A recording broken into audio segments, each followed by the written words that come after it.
And we're back, Stripe Show podcast on a Tuesday. Super excited for this one because we've got one of our favorite guests back. It's been a while. There's been a lot going on in the world in his regular job. So we've been patient with him to when we could ask to have him back. And we'll get to him here in a second because we had to bring in the big hitters here this week because we're up against a tournament, folks, that has DA points in the field.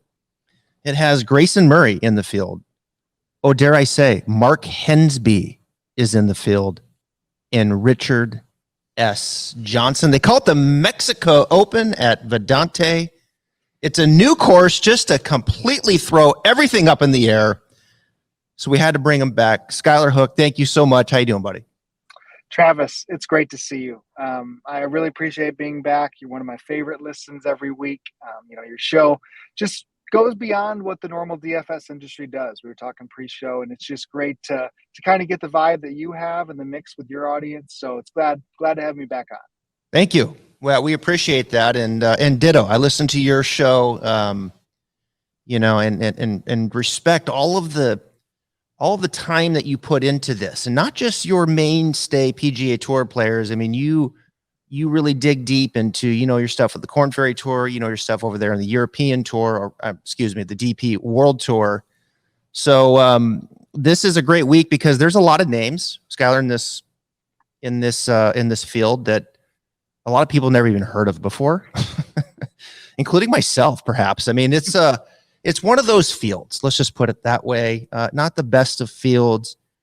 I think I heard Pat Mayo say, if you're going to take a vacation in this business, this is the time to do it because not everybody's playing this week, but it's going to ramp back up again. Of course, the PGA Tour, it's going to create opportunities for all of its members. It's not just about all the big names, but all of the members. And this is certainly an opportunity for some of those names that I mentioned. And it's a new place. The course is Vedante Vallarta's Greg Norman signature course. I'm sure the tour is fully ecstatic about that. But it is a new course. And Skylar, it's very different than what we've seen in the past. In Mexico, the name Chapultepec was a course that we were introduced to with the WGC. This is very different. That course was way up, 7,000 feet above in the mountains of Mexico City. This one's at sea level, right? Yeah, sea level. And if you think Chapultepec, from what I remember, so many tree-lined fairways. I mean, it wasn't very much area to miss. You could easily be finding yourself, playing out to the fairway, getting there in 3, if you're lucky. And this one, at sea level. And then the fairways are completely opposite. From first look, I mean, it seems wide open. That you have the ability probably to just take the driver as much as possibly you can and just hopefully give yourself shorter irons in because it's a little bit longer of a course and it doesn't have the elevation playing to its factor like you mentioned. Yeah, it's 7,400 plus. It's kind of what we're looking at. Par 71. You've got some par 5s turned into par 4s. I mean, you got a half dozen par 4s that are big boy material here. I mean, you better be big, bringing the big stick. And as you mentioned, we do know it's pretty wide off of the fairway, and it's a coastal. It sits right on the Atlantic there. You're going to have some breeze, of course. Past Palom is the grass down there. So, yeah, it does kind of feel like we're kind of leaning towards a bit of a bomber's paradise. The tour is going to probably have a course and set this up where there's going to be some birdies made. I think we're going to be well into the teens here, maybe even to the 20s, perhaps, if the winds stay down as far as a winning score. Let me ask you this. With everything so new, the field that we have, do you just kind of go with your gut and stay with the basics, as far as breaking this down, or do you try to figure out kind of a course fit, build a model? I mean, what are you leaning towards here? Yeah, I think when the field is so weak, you almost can't get overwhelmed by playing how the narrative may be of the course. Like, I guess to me, like if I'm thinking of this field or if I'm going to build a narrative around how Southern Hills is going to play for the PGA Championship, because we are so confident in the players' abilities in the top of the world and the way their skill sets are, because we have such a sample size on them, I feel like I can build around, like the perfect example would have been almost not even Southern Hills, like Winged Foot. Like we really were confident that maybe driving distance was the play at Winged Foot, and we knew Bryson was the best driver in the field, and that was how you could build lineups. Like here, even though a guy might hit it 330 off the tee, he might be just pitiful everywhere else, and I don't know if we have that ability to be like, this is a one fit course. Even it could play out that way, but I'd rather see just a little bit of form and maybe just build around guys that are mispriced. Well, Jon Rahm is here. Okay. And he is the overwhelming favorite. He is all the way down right now as we come on to 4-1. And your next one is Cameron Tringali and Gary Woodland. Answer now just fell to 20-1 as well. So that's a huge gap. I mean, you just don't see that in a PGA Tour event where you go from 4 to 20. That's how overwhelming it is for Jon Rahm. Now, Jon, of course, from Spain, Spanish speaking. Perhaps there's some ties here in the reason why he's here playing. But you can't bet Rahm at 4, can you? No, it's just not the way I bet golf at the end of the day. And it doesn't feel like his ability to win. I mean, he's correctly priced in theory, of course. Yeah. But is that happening 4 out of, or 1 out of every 4? It's just not for me in that scenario. 1 out of 5, even, like it's just, I would rather take the people that can get top 10 odds at lower or higher than that. You know what I mean? Like it just feels that kind of weak. I am confused why he's here, to your point, Spanish speaking, maybe some type of, he's, the most polarizing Spanish speaking player on the tour, which is awesome. But yeah, to just throw him in here, it's like such a wrench in everything. Cause man, it's after this, it's tough. Yeah. Well, I mean, let's put it this way. If Jon Rahm putts, if he has his breakout week, he'll win by 7. I mean, it's just, he's just that overwhelmed. He's that much better of a ball striker with his driver and his irons. So, he's not the same version of himself. It's been well documented. I've talked about it a lot here. He's struggling with his short game and his putter. I'm not so surprised about the putter. Players go through that, but his short game is not the same either. He's really struggled around the greens, which is a little bit more surprising to me. Now you go down to these 20-1s, and this is where your stomach gets a little bit, I get a little uncomfortable here when I see Cameron Tringali at 20. Like, I just can't do that. I mean, go ahead and put a gun right here to the side of my head, and I'm not doing it at 20-1. I can't. It's just uncomfortable to me, even considering the way, he's played a little bit better as of late, but it hasn't been a good season for Cameron at all. Woodland at 20, I get a little nauseous. Okay, Abraham Answer at 20, Kevin Na at 20, and then Finau at 25, and Munoz at 25. All right, I'll sign up for Finau and Munoz at 25. I actually got Munoz at 33 already. So I'll go down to 25 with Finau and feel comfortable. You look at the ceiling and you look at the history and what these guys are capable of doing. I would put Finau as probably the number 2 golfer in the field behind Rahm. Perhaps Woodland would be right there with him as 2B, but I'm okay with Finau at 25. I know he hasn't played great up to his standard, and I'm okay with Munoz. Who else am I missing there? Yeah, I'll challenge Woodland to you and think that there is. I just, if you go through the way he's played since the start of the Florida swing, and so starts that by Honda Classic playing extremely well. Follows it up by arguably should have won the Arnold Palmer. He couldn't get out of the bunker on 17, led by 1, I think, going into that hole, and double bogey 17, and then bogeys 18. Comes back, and the 2 outlier performances basically for him: miscut at the Players, bad wave, bounces back Valspar, top 10 in Texas, and he could not putt at the Masters. However, that entire time he has gained strokes approach the whole way, and he was the best he's been off the tee actually at Augusta this season. I just think from his profile and what he's been, I don't disagree with you that Finau, if we're zooming out, or just what we believe in our gut on Finau, is is hand in hand the best player here in this range, but Woodland to me tops it. The odds are not easy to swallow, but I do think he would be my pick of the litter. And you mentioned Munoz. That guy to me has been really good. I think there's just question marks with the other guys around here. I mean, Abe has withdrawn twice, I believe, in the last month and a half. You mentioned it with Tringali. As decent as it's been, he still is not a winner on tour. So Right. I'm with you on Munoz, and then I think we can comfortably say Woodland and Finau are right there, 1, 2, 3 with them. We talked about Woodland heading into the Valero where he finished 6th. And the one thing, I've followed Woodland's career and I know his coach very well.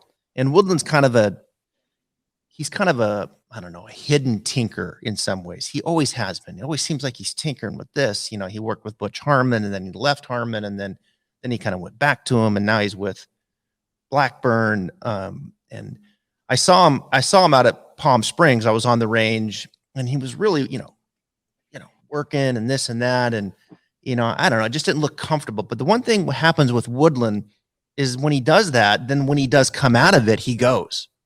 He starts to go like all of a sudden, okay, I got it. The light's on. And then his iron game takes off. And that's what we saw at Valspar. And it continued at Valero. And we were on him at Valero. And then he goes into the Masters and he couldn't putt.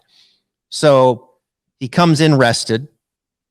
And can he continue? I'm sure he feels pretty good about it. So this is certainly a good spot for him to pick up another win. So yeah, I'm tracking with you there on Woodland. It feels like Finau could just go up there and unleash the driver. I'd like to see Finau. Hey, Tony, if you're listening to this, I want you to reach back in these big wide fairways, and I want you to let the big dog hunt this week because this course is set up for you. All right, let's keep going down because a name that I'm hearing a lot and that's getting a decent amount of respect, and it's popping up on, certain models. I'm always running around looking at different things. And, Aaron Wise certainly checks the box from a ball striking standpoint at 30-1. And he has seemed to settle at least from a decent standpoint with this long putter, which is the way he used to putt back in college and now has committed to that. So he's at 30. Patrick Reed's at 35, which I'm a little bit surprised considering how much of a mess he's been with his driver. Chris Kirk, will be pretty steady at 35 from tee to green. Brendan Todd's 45. And there's old Doug Gim. The people that run models will put some money on Doug Gim this week. Anybody jump out there in that group? See, I feel much more comfortable in the lower range. I think to your point, I mean, there is things that we can dig into and be satisfied from. If it's a DraftKings, you're going to have to play some guys in this range. But I just feel a lot more comfortable. I mean, as well as Wise does fit the models, I mean, only one top 5 finish this year, none in the calendar year, which, just kind of doesn't fit the motive around how highly he's being bet overall this week. I mean, this is just kind of the range that they're priced according to talent, but I think there is just a deeper range that we can go to that guys actually, in my opinion, are in some better form. I mean, Kirk could be probably if I had to say who's had the best calendar year, his Florida swing was exceptional, but it's fallen off since. So I don't think there's anybody to me that I'm in love with in this range. Yeah, Patrick, Patrick Reed, right? A guy who's won 8 times on the PGA right Tour? around there. Yeah. Right around there. Yeah. I mean, Masters winner. We know he has win equity when he gets in there, but he's just fallen off this year. The distance down with the driver. Last 2, all right, give him credit. 26th at the Players, 35th at the Masters. We'll throw him a bone like it's been a little better. And man, I can't get behind Patrick Reed at all at a place like this. And I'll ask on Reed. Okay. And I don't want to get sidetracked here, but at the Masters, I actually did think he was kind of interesting because he figures out a way with the other parts of his game. Yeah. And when he does have life and he's around a leaderboard, you probably do trust him almost as much as anybody because we've seen him come through.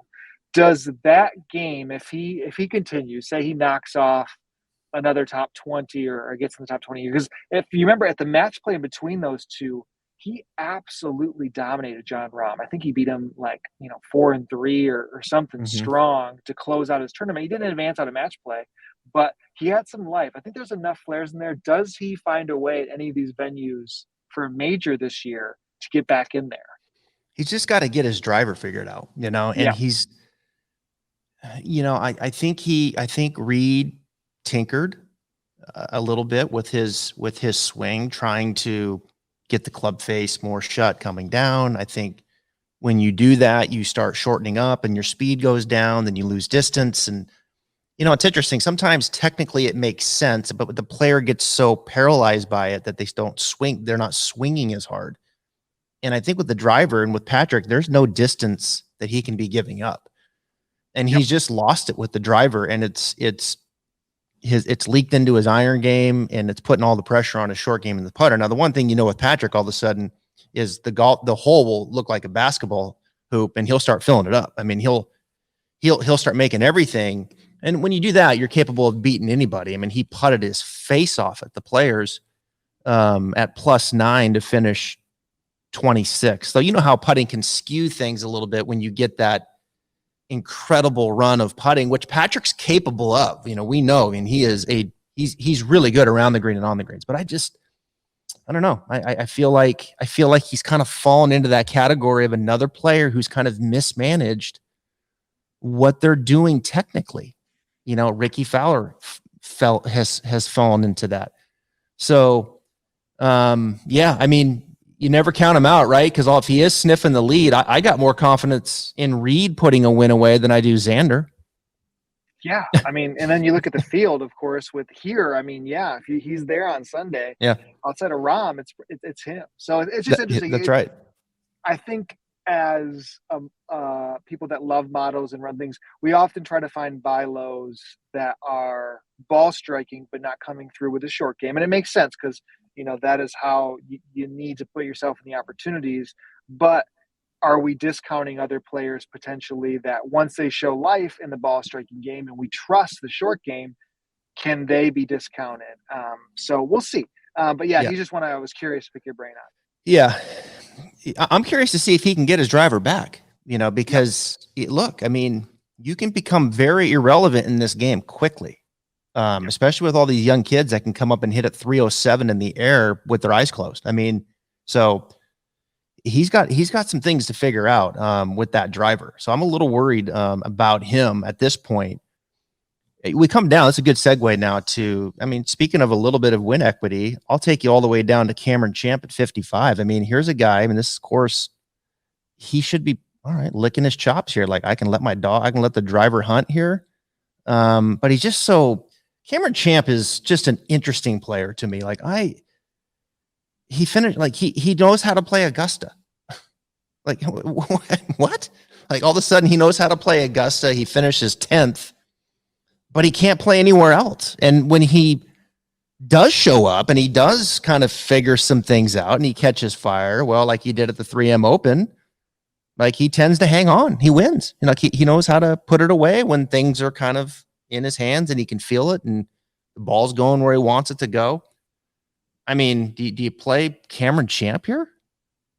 I think he's the most appealing of the bunch Okay. because exactly what you're saying. I mean, if and this contradicts a little bit what you open with, but if you do find the narrative of there is one way or this should be the best way to play this course, maybe that's the best way to fit it. There's nobody better in the field outside of John Rahm that you'd want standing on the tee box, and that's where Champ's going to dominate. He's going to gain strokes heavily on the field. The best thing about him at Augusta was how good his irons were. He was really, really good. The best irons he's probably had all season, if not, one of his better career performances.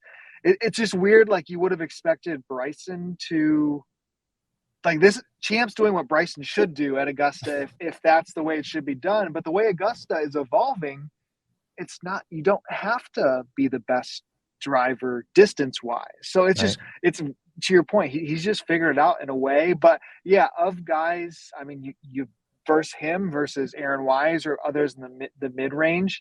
I absolutely think Champ's number is respectable in an outright. Mhm. Um, but yeah, I think there's even more in this range. I'll come back to a couple other guys that Yeah. I think are very intriguing too. Yeah, not to skip over anybody, but and we mentioned Brendan Todd at 45, which seems like a tough play here. Matt Jones, I'm hearing a little at 55, like he's certainly you could convince me there. Strillman has shown some signs. Seems like a big ballpark for him, perhaps at 6,000. CT Pond has been treading a little above water. For some reason, my eyes keep coming back to Charles Howell III. I can just envision him hitting his bullet driver out there and controlling the ball in these winds. And like, I feel like I'll play Charles Howell into a top 20, here. I don't know if I'm going to play him to win. Kind of continuing down here. Any names like an Adam Long, Nick Taylor, Grayson Sigg, all at 65?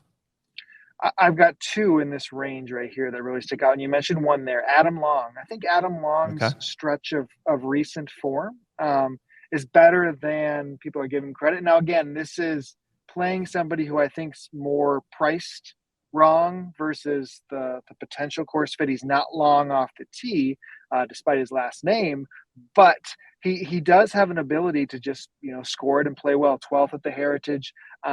I think it's interesting sometimes if you just paid attention to the Zurich. He was pretty good in his best ball match. Valero 35th. He does have a 5th at Corrales. If you look at kind of courses that are at sea level that potentially could play somewhat similar versus Chapultepec, if people go that way, or even El Camaleon, the other one, Mexico course that people have had. Those are a little bit shorter. This one, if you go into Bermuda and Corrales, those type of ones might have more similarities. Long fits that bill of playing well there. And of course, he did win at the Amex. Yep. That was probably 3 years ago out of nowhere. So I think he's one. And then just a slightly deeper, 75s or 70 might be the best number available.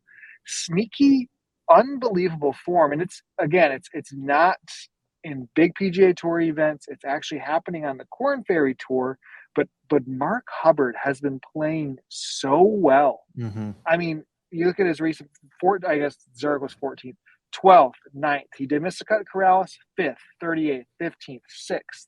Like anytime he's down on the KFT, first page of the leaderboard. And this is a Corn Ferry Tour type of field strength. So I think Hubbard, just from how well he's been playing, regardless of anything, doesn't deserve to be 75 to 1. No, I've already played him too. You've taken that one. You've taken that one right off my sheet here. Yep. Mark Hubbard. I like him here. I think this is a really good opportunity for him. I mean, there's no question about it. From Marcus Hubbard's standpoint, and I'm just kind of looking into that range. I mean, Aaron Rai has shown some form. I mean, here's a guy that's starting to get comfortable out there and showing some form. Davis Riley is one of those players. He's at 70 to 1 with Ortiz, who will be excited to play this week. Is it too much pressure for him, or does he rise to the occasion with this tournament being in Mexico? But Davis Riley is one of those guys when you watch on the range and you just look at this swing, and you're just thinking to yourself, how does that kid ever miss it? I mean, it's just such a pure action and just absolute stripe show. And it's like, how does that guy ever miss a shot? And of course, he popped up a few weeks ago. Probably not going to play him here. But yeah, in that range right there that, we skipped over Pat Perez, who's at 70. Taylor Moore is at 70. I think Hubbard's the guy. Yeah, I don't think there's any question about it, given some form that he has. He checks all the boxes. All right, now we're working down into the 80s. Alex Smalley. Anaban Lahiri, Chad Ramey at 80. I spent some time with Chad a couple weeks ago. Very accurate driver, not long. This is gonna be a big test for him. Sahith Thagala at 80 to 1. I mean, do we come back to Sahith here? He's long enough. He's brilliant with his short game. The question is he a good enough iron player? Some of these guys, I mean, I don't think he's the same talent as when Morikawa and Hovland and Wolf came on board, but it's like you almost throw out any type of things that and you just bet on talent when you get these ranges. And I got a couple of those coming up. Wolf won, is what, his third start in or fourth Mm-hmm. start after being miscut, and then he was triple digits. Like people forgot about it. So, you could make that argument for Sahith. I think you could. I wouldn't talk somebody off. I think Lahiri's interesting from what he's done recently, the Mm-hmm. Players Championship. There was some interesting quotes that I saw that he had some good performances at Mayakoba, I believe it was, and that's past Palom greens. So if we're going to get that narrative of somebody that feels comfortable on this type of green surface, Lahiri says that's one of his favorites. So he's been in the mix, I think, 2 tournaments. So overall, I think that would be. If you talk talent, I think Alex Smalley has some of the better talent in this range too. His irons are really, really good. But you can just keep making arguments as you go further and further down the odds, and you eventually have to plant some flags, I guess. You do. Yeah, you have to plant some flags. Thegal is interesting to me at a place like this. Just pulling back up the odds here. I haven't played it, but that's one that I do have circled and certainly taking more of a look at. He was almost top 20 at Corrales, I think. He was like 23rd. We got it right here. Yep. Yeah, 22nd at Corrales. We kind of keep coming down here, and there's 2 guys in the 100 range here that I've played. Wyndham Clark and David Lipsky. So I've played both of those. I'm a fan of David Lipsky, and I just, Wyndham Clark, to me, it's coming. It has to be, right? He is way too talented of a player, and what an opportunity here. I'm going back through here. He's, you look at his best finish on the PGA Tour was 2nd at Bermuda a few years ago.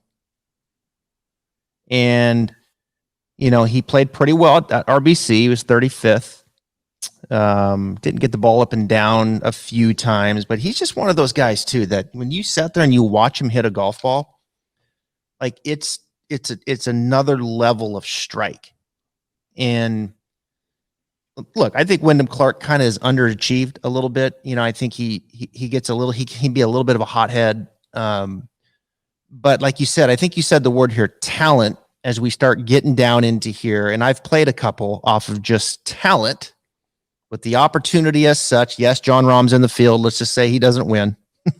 And a guy like a Wyndham Clark looking at this field, knowing as good as he is, let's come out and have that week and check one off here at 100 to 1. Am I crazy?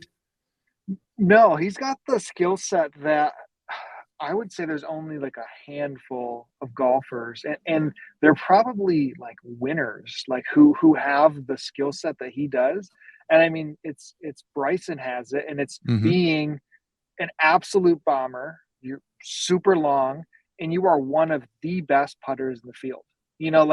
That should be a skill set, having that combination, that you're on tour for the rest of your life. That you shouldn't have to worry, because that's how the game is evolving. You need to score and you need to hit it far. And if you should be able to take more advantage, to your point of being that way, and he hasn't done that yet. But yeah, I don't disagree in the range here. You mentioned Lipsky. I have another golfer that I think is very similar to David Lipsky in the sense of they cut their teeth on the DP World Tour, played some time a little bit on the Korn Ferry, and this guy stands out to me when we get in these tracks, and nothing statistically, again, is pointing to this, but Kurt Kitayama was 3rd at the Honda Classic. Okay, so last time we saw him, Honda Classic. I'm not doing comparisons Honda to here, but difficult, windy conditions, played tough. Kitayama got through qualifying school to get his card on the European Tour at the time. I think it was 3 years ago, so 18, 19. And in his first, I believe it was 6 or 7 starts, he had 2 wins. Both of those wins were seaside tracks where driver was very necessary. One of them played very difficult. One of them was a birdie fest. And it was like instant he got these wins. And he hasn't delivered realistically outside of the Honda Classic. He hasn't done much since then. But it always has stuck out to me. And after seeing a little pop recently and knowing the talent's in there, he's somebody in this range. I was like, okay, I can build the narrative around why Kiriyama can get back in contention. Yeah, that's well stated, for sure. Yeah, third at the Honda. That's impressive, right? Because and his approach game was certainly on point. Good. He was had a good putting week as well. That was a name that that was not one that in my early look through. Where's his odds at? I'm not finding him. What's he at right now? So the longest I see him is 175 to 1. 175. Yeah. Wow. Yeah. Okay, he's at 150 right now, DK. So okay. Yep. DK's got him. Yep. So I think he's right next to the other one that I'll give you, Adam Svensson. People know I'm a little bit of a homer for Adam. He'll be on the pod in a couple weeks. Cool. But going off of talent, I caught up with his coaches a little bit a couple weeks ago as well. I mean, the kid can really go from a ball striking standpoint. Played with Adam Hadwin last week. They got their ass handed to him by a 67-year-old man by the name of Jay Haas. We just have to take the Zurich week off. We need to. There's no reason we get so into it. Oh man, because they missed the cut, and of course Jay and Bill make the cut. Yeah, that just kind of speaks to it right there, doesn't? Like, yep. We need more team competition. Okay, really? Really? Got it. I like Svensson, man. I really do. I worry. The thing with Adam, he's one of those players, and this is tough, and I feel bad for players like this. The closer he gets to the hole, the more nervous I get. So I was doing, I was on a show with Pat Mayo, our friend, last week, and we were talking Zurich, and it was one of the reasons I liked the Adams last week was Svensson can fill it up from deep. He can. So, he can take advantage. Like, statistically, he's not like a good quote unquote putter, but his like upside or make rates from distance is way higher than field average, which obviously you need. But to your point, I mean, if he's got to clean up the par from 3.5 feet, it's not something you want to stand over and watch. It's not. And you feel bad for it's like a Will Zalatoris. I don't think it's quite that yippish, but it's in that same family. And those are the players I feel bad for, because you look at Adam, like he's going to mold together and figure out the PGA. There's so much talent there. It's oozing out of him. Right. And yet it's like in the back of his head, he's like, oh shit, I'm 3.5 feet. Like that never leaves your brain. And it's to the point where like he's hired someone. That's their only job, is to help him with that. That's it. Yeah. That's tough. That's where it's a problem. And I guess you'd rather have somebody address it than just than not have it. Hopefully you overcome that, because his iron game is definitely the best of this deep range. I mean, his irons have been lights out. Mm-hmm. Yep. So anyway, like I said, well, just don't aim like 7 more feet over there. Yep. Get it to 8 feet. The hell are you doing it to 4? Anyway, yeah, I've got him circled. So I've already played it, Adam. And in this range here, I mean, you got to give Brian Stewart a look, I would think, at 130. Smotherman's a young player that I think is interesting skill set. Whaley's kind of fallen off Vincent a little bit. Big, strong kid. But as I kind of keep going down, Smotherman's a name you could convince me of a top 20 probably. I'll probably play Bryson Nimmer in the top 20, who Mondayed again this year. I like Bryson. It's the second time he's Monday qualified, and this time a field. Let's see Monday. Let's see. He Mondayed at Corrales and finished 11th. Finished one shot out of going to the next week. And they gave him because he's played twice in his hometown, right? He played in the RBC Heritage. I thought. But yeah, he didn't get to change. He had to get a sponsor's exemption for it. But he didn't go to Valero. All the talent in the world. Yep. Yeah, he does. He's got a lot of talent. Just real quick here on Nimmer. Yeah, so he finished 11th at Corrales. You're right. He did get the invite at RBC, missed the cut. Had a tough putting week. All right, Monday qualifies again. Here we are, 150 to 1. All right, let's make the cut. Let's Let's make a run at a top 10 here and just keep this train going, Bryson. As last person I'll give you. All this added length for Danny Lee. I mean, if there's ever a time, Danny, right? This field, you've put all this length on, you're stronger. I spent some time with him in Palm Springs as well, and he was walking me through how he did all of this to get stronger and increased his swing and all this, and he is significantly longer. Why not? I'm going to sprinkle Danny Lee too. Yeah, one of the most respectable handicappers, I think, in the golf space, Ben Coley, made a really, really good argument for Danny Lee. I was on him at Valspar, I believe it was, and he was like in the mix after a day, and I was like, I mean, this guy, he's one of the ones who, of course, when they're 150, 200 to 1, like it's like you're surprised always, but are you that surprised if Danny Lee can pull it off? I don't know. I think he's got upside in him, so I don't hate that. I got two for us here. Okay.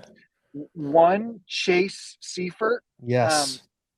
He's, along, I guess I was going to say along the Hubbard train, but he doesn't get consistent starts, but he's not also playing on the Korn Ferry Tour. Last 4 times out, Honda T25, Puerto Rico 41st, Corrales 22nd.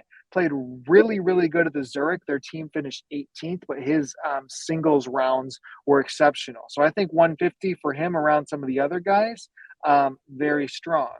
The last one for me, you mentioned Monday qualifiers. You talked Bryson Nimmer. I'm not letting us close out this show without talking about Patrick Flavin.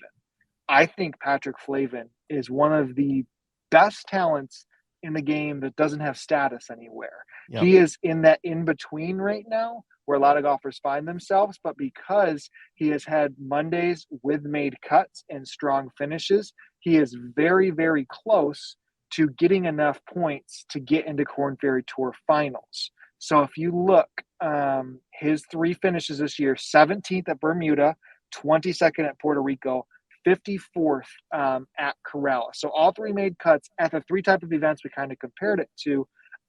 And interesting fact, his one OWGR win that he does have is in Mexico because he played on the Latino America Tour quite a bit. So Flavin's got a lot to play for. A T20 would go worlds of a way for him in this opportunity. And he just got into the John Deere too. So he's got a good chance to get himself set up for Korn Ferry Tour finals. Yeah, very solid player. Probably the one, him and Nimmer. Flavin's probably even better than Nimmer. Certainly, those are 2 names that you probably don't know too much about that are in this field that could very easily make the cut, top 20. Flavin maybe a little more than Nimmer make a run at this thing. You mentioned Seifert. I actually just sent him a note. We're trying to get him on tomorrow and get a little bit more insight to the course and just kind of what's going on there in Mexico. So hopefully Chase will be joining us tomorrow on the podcast. But yeah, Chase, I like Chase. He's, he was 22nd at Corrales. He was 25th at the Honda, 22nd at the Bermuda. So there you go. That's the kind of field we're in, guys. This is not Memorial. I know John Rahm's there, but this is not Memorial. This is the Mexico Open at Vedanta Vallarta's Greg Norman's signature course. That's all we got, folks. I mean, that's as good as we can do. I brought my boy in, Skylar. Check him out at Skyhook DFS on Twitter. He's a great follow. And I can't thank you enough, man, for doing this. Yeah, Travis, I really appreciate it. It's great to see you. Continue all the best, man.